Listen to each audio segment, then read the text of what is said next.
And we continue to follow here locally a look at the flooding, the storm damage, and including in Texas. But let's start with a little bit more about what's been happening in North Carolina with that flooding that we've been seeing.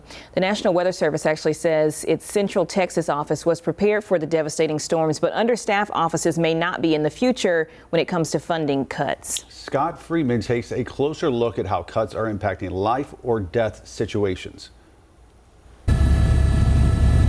The deadly storm that swept through the Texas Hill Country, shining a light on the critical role of National Weather Service forecasters, called on to issue alerts when every minute counts. As NBC5 Investigates reported, Weather Service records show forecasters warned of flooding 12 hours before the storm, and then issued more urgent warnings in the early morning hours before the Guadalupe River reached flood stage. The union representing forecasters saying Weather Service offices in Central Texas were prepared. The staffing that we had in both San Angelo and San Antonio offices, we had adequate amount of staff to get out the alerts and warnings to the public. But union officials say if flooding happened in other cities across the country, some Weather Service offices might not be adequately staffed. In Texas, the union says 30% of jobs at the Weather Service office in Houston are vacant. They say the Fort Worth office that covers the DFW area is better staffed, but still has 3 vacant forecaster positions, according to union officials. The union fears forecasters working long hours to cover extra shifts can lead to burnout, especially during the dangerous summer storm season. They are tired. People are tired. People, they need to get a break. Forecasters have complained about staffing shortages for years. In fact, 10 years ago, NBC5 Investigates reported there were about 500 vacant frontline forecaster positions at Weather Service offices nationwide due to budget cuts and periodic hiring freezes. But the union says the situation became more critical this year when they say about 600 staffers left the agency. About 100 probationary employees were laid off in Trump administration cuts, the union says, and hundreds of workers took early retirement offers. That's 600 less people working to help keep you safe every day.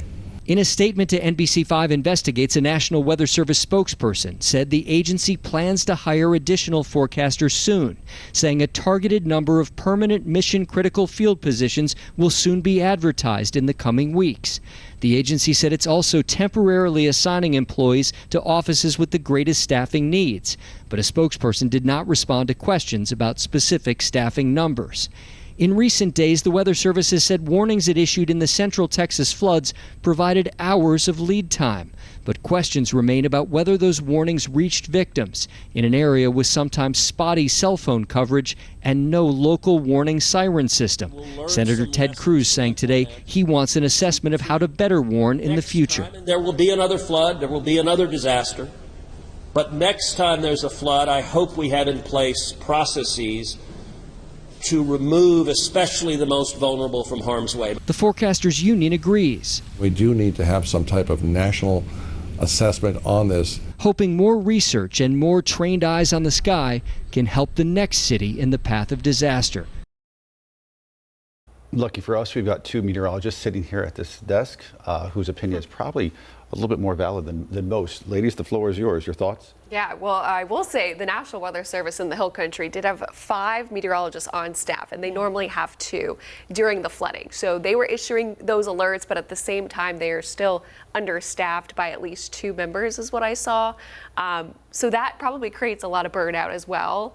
And I know there are a lot of positions open across some of our weather offices as well. Yeah, and I think definitely as they were sending out the alerts, it was interesting to just follow along with what actually happened, because I think that the rain was coming down at such an uncontrollable rate, but in addition to that, just where it was located and people sleeping and the timing of it, it was worst case scenario, even though they did at least have 5 meteorologists on staff. Yeah, it strikes me there's probably a conversation to be had about the most effective way to respond to some of these. Right. While also understanding there are acts of nature that you can't plan for and you can never staff enough for. And yes. I don't know where it falls in between the two, but probably an ongoing conversation. Yeah, and I saw some interviews about some people who have lived there for a long time, and they're used to flooding across the area, but never, ever could anticipate anything like that happening at such an extent. In the middle of the night. Yeah. Definitely played a part.